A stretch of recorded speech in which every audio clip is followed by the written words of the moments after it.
nu, tokia, aš pasidarau karts nuo karto tokias sustojimo stotelės, kad apmąstyti tą kelią, kurį praėjau ir Mhm. pasižiūrėti, kad galvoju, vat, buvo tada tas ir atrodo ten ir sunkiai ir viskas buvo, bet vat, praėjau per tas kliūtis, per tas klaidas, per kažką ir vat šiandien aš jau esu tokia.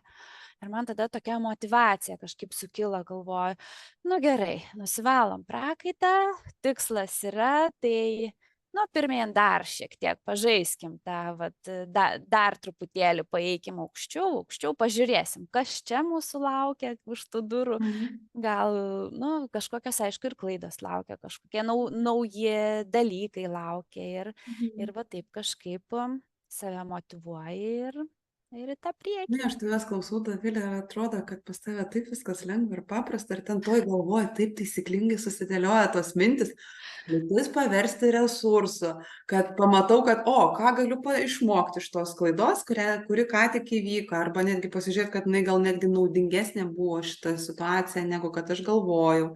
Motyvuoti save, peržiūriu praeitą etapą, pasižiūriu, ką nuėjau, ką padariau. Realiai specialistai juk taip ir dirba su žmonėmis, ar ne? Sako, tu įsivertink, na, į tą kelią, mes to nedarom dažnai. Ir čia yra mūsų klaida viena iš didelių, ar ne?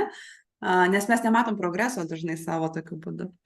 Ir, žinai, tu žinai, kad reikia sustoti, sau duoti dėmesio ir taip toliau. Tu mokysi šitų visų dalykų, ar tai tau yra tiesiog įgimta?